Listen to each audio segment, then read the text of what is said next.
পৃথিবীর নানা দেশে নানা জাদুঘর আছে। এই জাদুঘরটি ভিন্ন।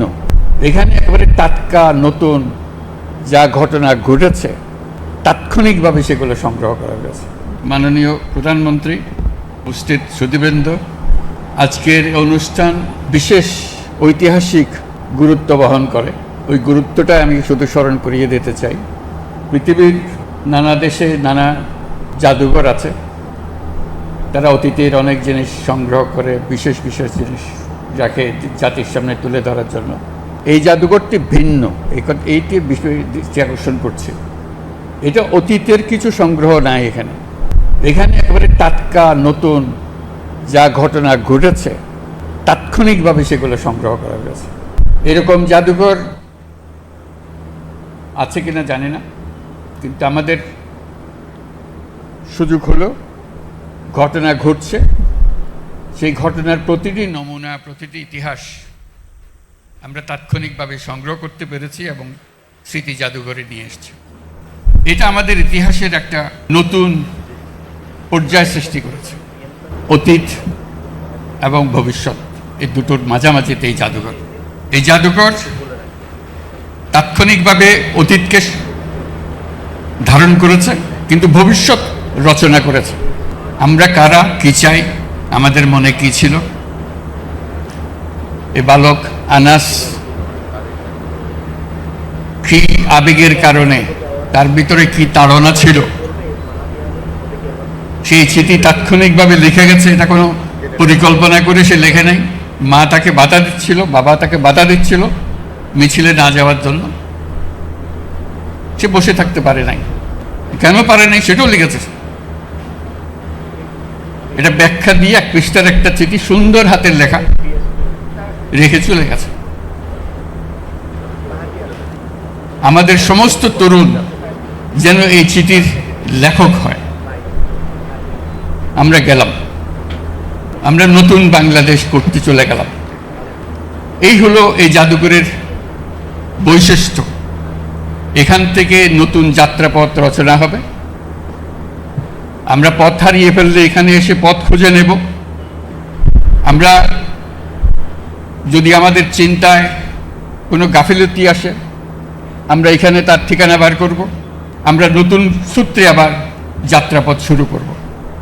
এটা এমন এক জাদুঘর যে বাংলাদেশের যত তরুণ তরুণী, যত নাগরিক আছেন সবাইকে যেন একবার দেখার সুযোগ হয় এবং প্রতিদিন দলে দলে আসবে, দেখবে, নিজের মনের কথা লিখে রাখবে, লিখে জমা দিয়ে যাবে। এখানে তার মনে কি আবেগ এসছে, তার ভবিষ্যৎ কি চিন্তা করে সেটা লিপিবদ্ধ করে যাবে এবং এটা সারা চত্বরে গমগম করবে। যে কবরগুলো সাজানো আছে, যদিও সে প্রকৃত কবর নয়, কিন্তু তার প্রত্যেকের কবরের সঙ্গে একটা নাম থাকবে। সেই নামটা খুঁজে ইতিহাস বার করবে। এখানে ইতিহাসগুলো থাকবে যে কেন, কিভাবে মারা গিয়েছিল, কোথায় মারা গিয়েছিল, তার ইতিহাসটা কি। এগুলো আমাদেরই বন্ধুবান্ধব, আমাদেরই ছেলে মেয়ে,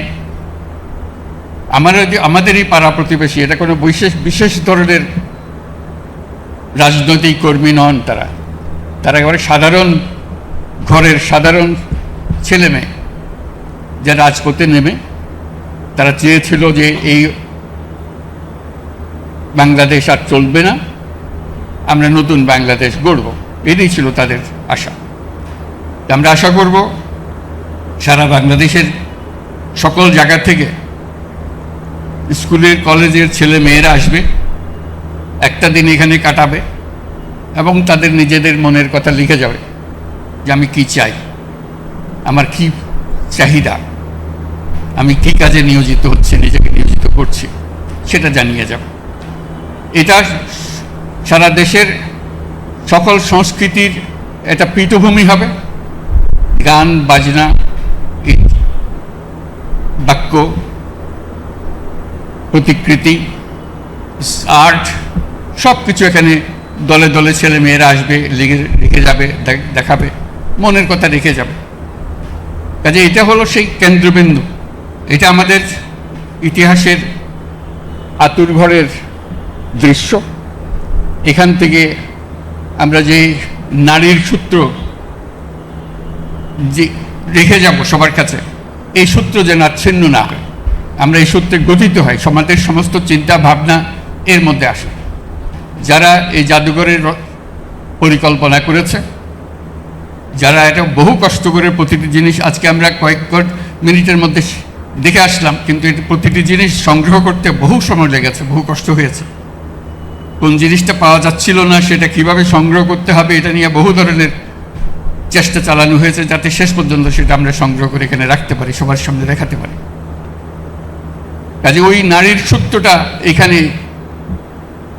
স্থাপন করা হলো, যাতে সারা বাংলাদেশ নতুন ভঙ্গিতে, নতুন দৃষ্টিতে সামনে এগিয়ে যাবে এবং আত্মমর্যাদা নিয়ে, সাহস নিয়ে আমরা আমাদের বাংলাদেশ গড়ে তুলব। যারা এই জাদুঘরের পেছনে পরিশ্রম করেছে, এটাকে তৈরি করেছে, তাদের প্রতি আবারও ধন্যবাদ জানাচ্ছি। আমরা অবশেষে এই জাদুঘর উদ্বোধন হলো। আমরা আশা করব যে দেশের ছেলে মেয়ে, যে দেশের সকল নাগরিক একবার হলেও আসবে, সপরিবারে আসবে, নিজে আসবে, বন্ধুবান্ধব নিয়ে আসবে, এবং কিছু সময় কাটানো এবং চিন্তা করার জন্য। শুধু দেখে গেলাম হইচই করে সেটা না, বসে একটু চিন্তা করা, কেন এটা হলো, কিভাবে হলো, এটা কি আরও হবে নাকি এখানেই সমাপ্তি করবো আমরা, এটা চিন্তা ভাবনাটা করে যাওয়া। তা আমরা আজকে অবশেষে উদ্বোধন করতে পারলাম। সেটার জন্য যারা আজকের উদ্বোধনের জন্য কাজ করেছে তাদেরকে ধন্যবাদ জানাচ্ছি। সবাইকে অশেষ ধন্যবাদ।